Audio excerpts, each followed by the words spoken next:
TIK History is a military history YouTuber who sometimes talks about subjects apart from history, and when he does so, he often gets them wrong.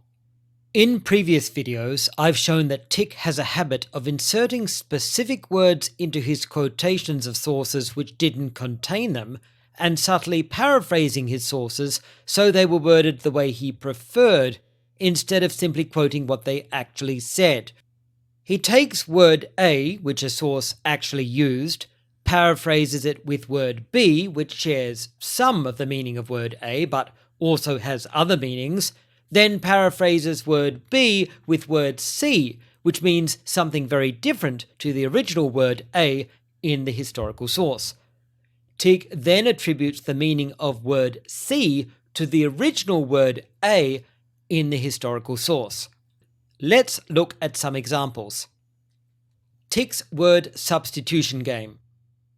In his video, The Real Religion Behind National Socialism, 25th of April 2023, TIK writes of the 12th century Italian abbot Joachim of Fiore, who predicted a third age. TIK takes Joachim's third age and paraphrases it as, quote, a third Rome, if you will, end quote. So Joachim writes third age, term A. TIK paraphrases this as a third Rome, term B, which sort of sounds like a third age, but has already moved away from what Joachim actually meant, which TIK also calls the Third Reich, term C. Now Joachim's third age sounds like the Nazi Third Reich, and it sounds like there's a historical continuity of ideas between Joachim and the Nazis. This is a classic example of how he sneaks in words to associate Joachim's writings with ideas which Joachim never had, creating a false impression of a continuity of a specific apocalyptic vision from Gnosticism through Joachim to the Nazis. Let's look at another example. TIK claims that Joachim believed that in the future he himself would, quote, lead a priestly brotherhood who would have the Holy Spirit of God descend into them from the heavens. With this divine revelation, they would transform into new men and usher in the new age. Of course, in this new age, these new men would embrace the idea of a community of spirituality, where they would all live together without the need for institutional authority, aka the state, end quote. Notice how TIK sneaks in the phrase new men as well as the term institutional authority, which he further explicates as the state. Joachim didn't write anything like that, so what is TIK doing? Well, TIK wants to claim Joachim was a Gnostic, and he wants to claim both the communists and the Nazis were also Gnostics, as well as different types of socialists. So he needs Joachim to say things which sound like words the communists and Nazis would use. He represents Joachim of speaking of new men because it sounds like the new men described in Nazi ideology, and it also sounds like the new Soviet men of Stalin's Marxist-Leninism. TIK says Joachim prophesied of a time when these new men would live without institutional authority, which he says is really the state, so he can argue Joachim was predicting a time when these new men would live in a stateless society, which sounds like communism. Joachim didn't use any of these words or concepts. TIK is just playing with words to make it sound like that's what Joachim really meant. Here's an example of when TIK equivocates so badly he doesn't even paraphrase. I'll read this out to you in full so you can understand what he's saying. Quote, for now we need to understand one more concept, that Gnostics who have been touched by God can see into the future. Joachim of Fiore used divine revelation to predict the coming of a third age, but so did Karl Marx. How do we know that communism is inevitable? Because Marx used math to predict the future, which is a ridiculous concept even before you realize he got the math wrong, end quote. Notice how he says Joachim used divine revelation to predict the future, and so did Marx. Where did Marx ever claim to be using divine revelation to predict the future? Nowhere. He never did so. TIK himself goes on to say that Marx used math to predict the future.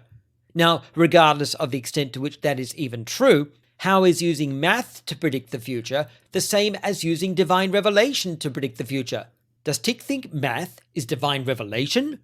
This just doesn't make any sense at all. As if those examples weren't bad enough, sometimes TIK just resorts to making things up which the sources never even said. Let's review some examples. TIK makes the claim, quote, "Incidentally, one of the critics of my channel described himself as a dialectical materialist. About 4.5 minutes into his video, he says that I'm wrong because nothing actually exists. To quote him directly, there is nothing that exists in and of itself. Things are constantly in a state of change." This he gets from Hegel, Engels, and even Stalin talked about this as well. End quote. TIK claimed they said nothing actually exists, but then he quoted this person saying there is no thing that exists in and of itself, which is a very different statement. There's very clear evidence that TIK really doesn't understand this aspect of dialectical materialism. In this same video, TIK says, quote, "And if you read or listen to a lot of the Marxists when they discuss dialectical materialism, they'll say stuff like, we're all made of atoms, but atoms are mostly space, so two atoms aren't actually connected to each other. Therefore, we aren't solid objects, and nothing is a solid object, so there are no things as such. It's all an illusion of the demiurge." And that's what they're doing here. And what they're doing here is trying to transcend reality at an intellectual level in order to find God. It's Gnosticism 101, end quote. Who are these Marxists who said that since atoms are mostly space, we aren't solid objects, and nothing is a solid object, so there are no things as such, and it's all an illusion of the demiurge?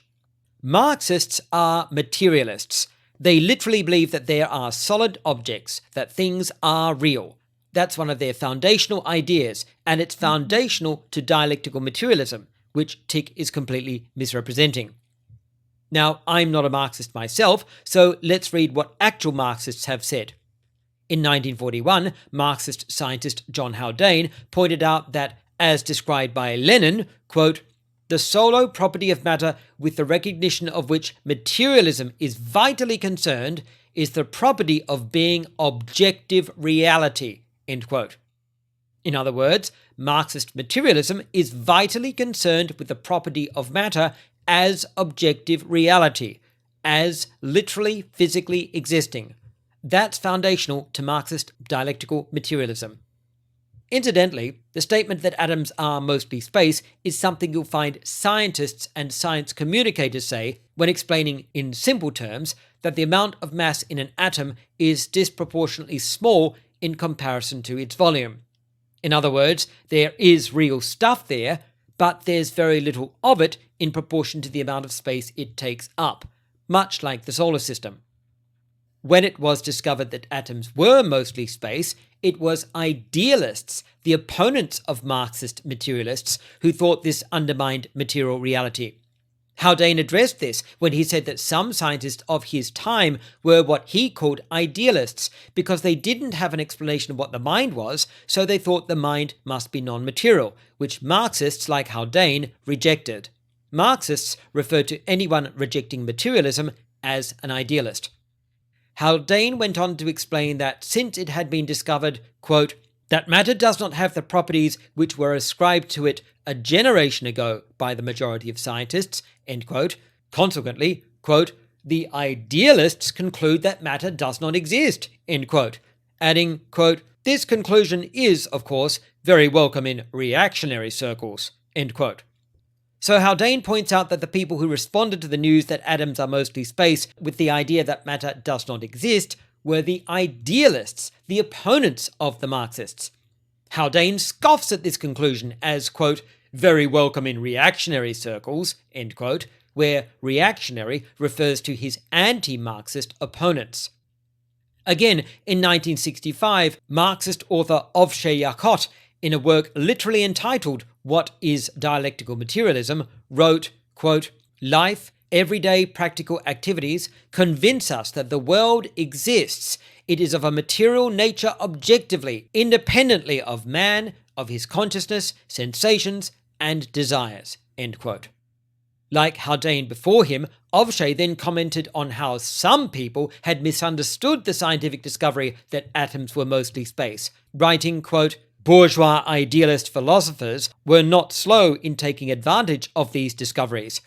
They argued along the following lines: the indivisible atom, which was regarded as the basis of matter, is found to divide into fragments. Hence, the very foundations of the edifice of materialism and its central element, matter, have collapsed. End quote. Jacob also observed that once it was discovered, quote, that the mass of the electron varies with its velocity, end quote, these idealist philosophers concluded, quote, part of its mass has disappeared, end quote, saying the idealists further asserted, quote, matter also disappears, end quote, and that consequently, quote, materialism is bankrupt, end quote. Jacob explained that this view, which he called a, quote, trend of idealist philosophy, end quote, was, quote, crushingly refuted, end quote, by Lenin's 1909 work, Materialism and Empiro-Criticism. So again, TIK has no idea what he is talking about. As soon as the idea that atoms were mostly space emerged, it was the anti-materialist idealists who tried to claim this meant matter wasn't real in the traditional sense, whereas the Marxists furiously disagreed with them on the basis of dialectical materialism. This is the complete opposite of what TIK was saying. Remember, TIK told us this is Gnosticism 101? But where's the Gnosticism in all this argumentation by Haldane and Jacob? I would love to see TIK explain this. Now let's look at another example, this time TIK making a mess of Christian history. Again, I'll read this quotation from TIK in full. Quote, with that disclaimer out of the way, St. Augustine is arguably one of the central figures in Christianity, and he was a Gnostic for 10 years. Once he converted to Christianity, he wrote books against his former religion.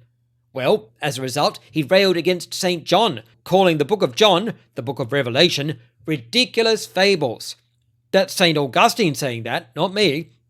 And the reason he said that the book of John was ridiculous fables was because he recognized the Gnosticism within it, end quote. First of all, the book of Revelation is simply called Revelation. It's not called the book of John. That's important because there is a book which is called John. It's the Gospel of John. And scholars debate as to whether or not it was written by the same man who wrote Revelation. So let's stop using this meaningless term, Book of John. Now, TIK is correct that Augustine was a Gnostic who converted to Christianity and then opposed Gnosticism. However, he is totally wrong to say that Augustine, quote, railed against St. John, end quote, and he is totally wrong to say Augustine called the book of Revelation, quote, ridiculous fables, end quote, because he supposedly, quote, recognized the Gnosticism within it, end quote. Note that TIK doesn't actually quote Augustine directly saying any of this. That's not a good sign, given his track record of playing fast and loose, even with the sources he does quote. But I already know where he's getting this from. He's getting it from Eric Vogelin, not Augustine. Vogelin believed that the acceptance of the Christian book of Revelation as a part of the Bible, quote, had fateful consequences, for with the revelation was accepted the revolutionary annunciation of the millennium in which Christ would reign with his saints on this earth, end quote. Vogelin believed that this set up an irreconcilable contradiction with established church doctrine. Vogelin claims Augustine, quote, roundly dismissed the literal belief in the millennium as ridiculous fables, end quote. So, according to Vogelin, Augustine attacked the belief that there would be a literal future 1,000-year reign on earth at the return of Christ, saying it was ridiculous fables. And instead, he says Augustine, quote, boldly declared the realm of the 1,000 years to be the reign of Christ in his church in the present, end quote, asserting the 1,000 years was a symbolic figure indicating the spiritual reign of Christ on earth through the Christian church in present history. Now, that's pretty close to what Augustine believed. He did reject the idea of a literal 1,000-year reign of Christ on earth, arguing the book of Revelation's 1,000 years was symbolic and the reign was spiritual. But there's more to this that Vogelin doesn't tell us. Notice how Vogelin doesn't quote Augustine either, though unlike TIK, he does at least cite him in a footnote in Latin as Augustinus, referring to his work as Civitas Dei, the City of God. Vogelin even provides book and chapter references for us to follow up, so let's do that. Checking Augustine's City of God, Book 20, Chapter 7, Section 1, we find Augustine writes, quote, "The evangelist John has spoken of these two resurrections in the book which is called the Apocalypse, but in such a way that some Christians do not understand the first of the two, and so construe the passage into ridiculous fancies." End quote. That is extremely different to what TIK said. Here it is very clear that Augustine says the Christian writer John, author of the book of Revelation, has written in a way that, quote, "some Christians do not understand," end quote. And it is these Christians who misunderstand John's writing and so end up with their own, quote, "ridiculous fancies," end quote, which is just a different translation of the words Vogelin quotes as ridiculous fables. So TIK was completely wrong. Augustine does not say the book of Revelation is ridiculous fables. He says some Christians have misunderstood the book of Revelation, and as a result, they have made up ideas which are ridiculous fables. Of course, we don't find Augustine arguing against the book of Revelation at all anywhere. On the contrary, he cites it repeatedly in his own interpretation of the Bible and in his prediction of future events concerning the Christian church and the return of Christ. Augustine never calls the book of Revelation Gnostic or identifies Gnosticism in it. He even defends it, though he warns it's very hard to understand, writing, quote, "there are in it many obscure passages to exercise the mind of the reader," end quote. So we started with TIK's claim about Augustine, discovered he had taken this claim from Vogelin, which he didn't tell us, and whose claim he did not check, and then found that TIK had completely misrepresented Augustine, whom he never actually read for himself. TIK's worst word salad. Here's an example of where TIK's method of equivocation leads to at its absolute worst. At about 15 minutes into his video, he says, quote, "If you're a Christian, let's say, and you think that God is above us all, then you would say that God isn't a man or a woman. He is neither, because God is everything and nothing all at once, so he's above the concept of gender. Well, if you believe in a trans God, in order for you to be one with God, perhaps you must also transcend gender. Perhaps you should also not be a man or a woman. Perhaps you shouldn't be a race or a gender or a class. Your God is trans, so you should be too," end quote. Hopefully, you will have noted TIK's repeated equivocation of words. He talks about God being, quote, "above the concept of gender," end quote, then replaces the word above with the word trans, which does not mean above in this context. Then he suggests, quote, "in order for you to be one with God, perhaps you must also transcend gender," end quote, which is, of course, nothing like anything Christians believe, and certainly nothing like anything we find in the New Testament. He's just making it up by playing with words. In case we're missing the implication of the use of the phrase transcend gender, he states explicitly, quote, "perhaps you should also not be a man or a woman," end quote, followed by, quote, "perhaps you shouldn't be a race or a gender or a class. Your God is trans, so you should be too," end quote. It's entirely clear what trans is supposed to mean here.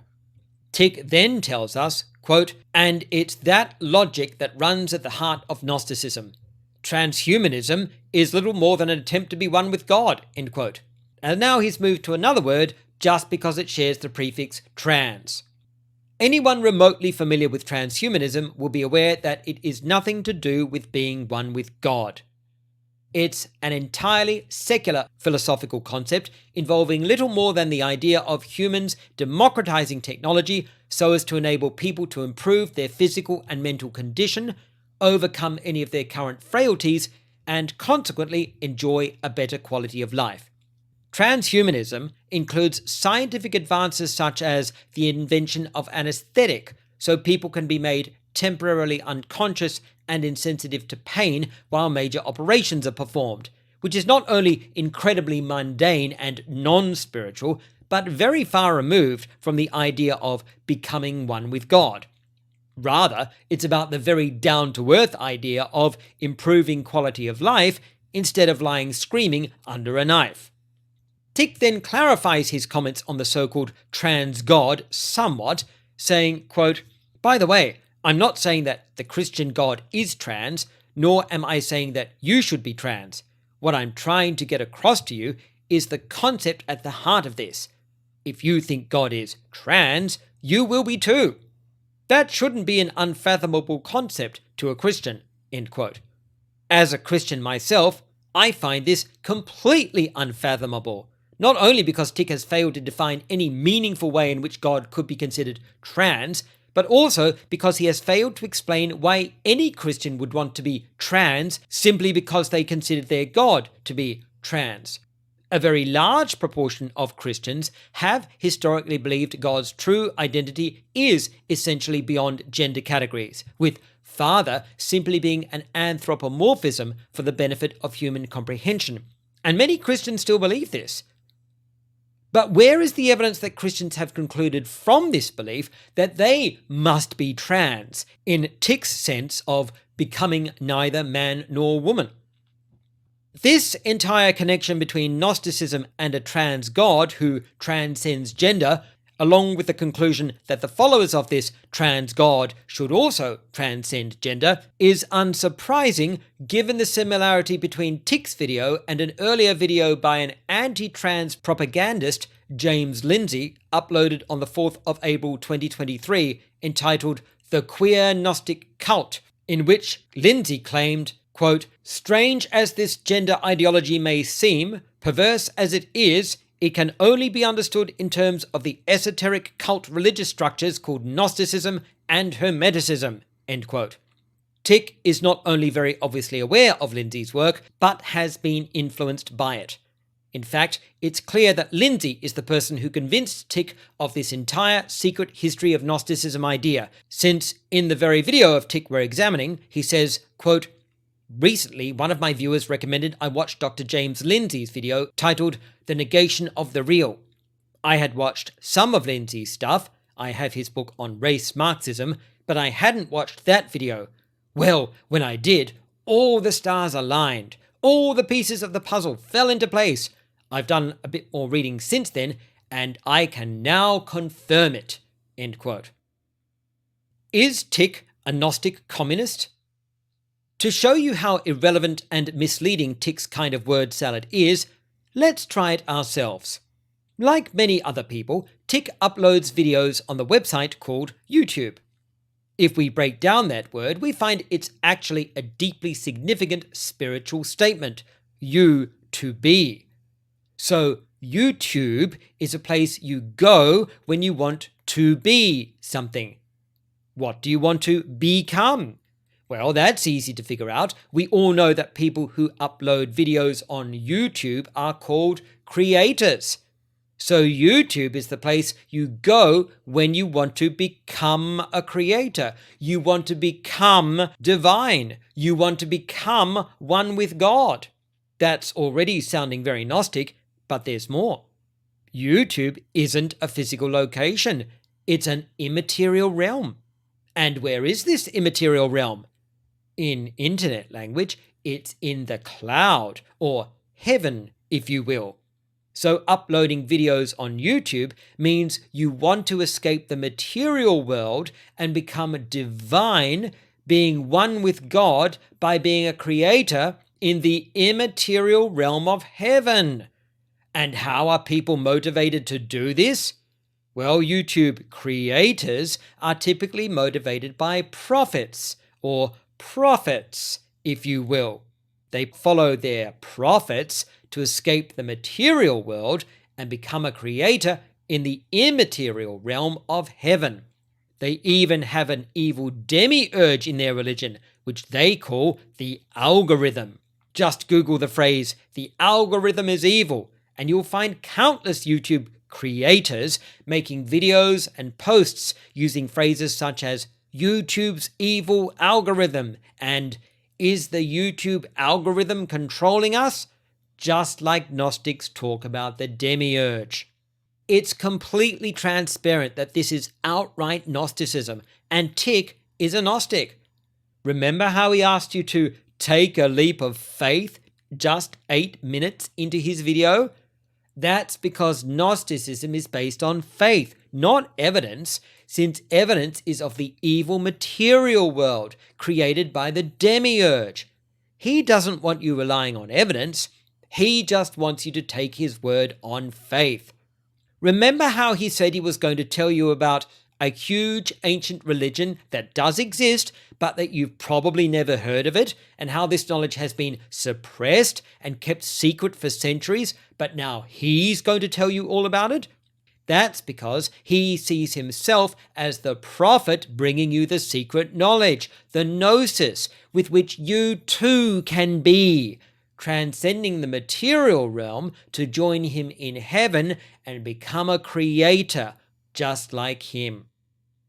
If we look into TIK and his channel further, we find something even more alarming than Gnosticism. He's a secret communist. How do we know? Well, for a start, he's on YouTube, which is a social media company. Social media. That's already sounding like socialism, but there's more. YouTube is owned by Google, a publicly traded company. What does publicly traded mean? It means socialism, as TIK himself explains in one of his own videos. So Google is owned by the public, which means it's owned by the state, which is just another way of saying collective ownership of the means of production, or socialism. Not only that, YouTube's business model relies on socialism. YouTube content is entirely free to view, and viewers are actively encouraged to share it, which is socialism. Sharing is not only a collective activity, it's also the antithesis of selling, so it's in opposition to capitalism. In fact, for the capitalist, sharing is theft because you're giving something away for free. This makes YouTube a communist collective, and TIK is a member of that communist collective. But he isn't just a member. TIK actively engages in communism. He encourages his views to like and share his work. He repeatedly tells all his viewers to do this. TIK wants everyone to like and share the same thing because that's how the communist hive mind works, and he's literally telling you to do it. He's dictating to you. So now we can see that TIK, the social media commissar, is part of a dictatorship of sharing, a communist dictatorship. If you think this all sounds totally ridiculous, you're right. It absolutely is. And it's precisely the kind of word game in which TIK indulges regularly. You can do this kind of wild word association stuff yourself with pretty much anything. It's trivially easy. What's not easy is proper historical research, source verification, and fact-checking. So it's unsurprising when people prefer making up word salad to support their arguments instead of examining the historical record.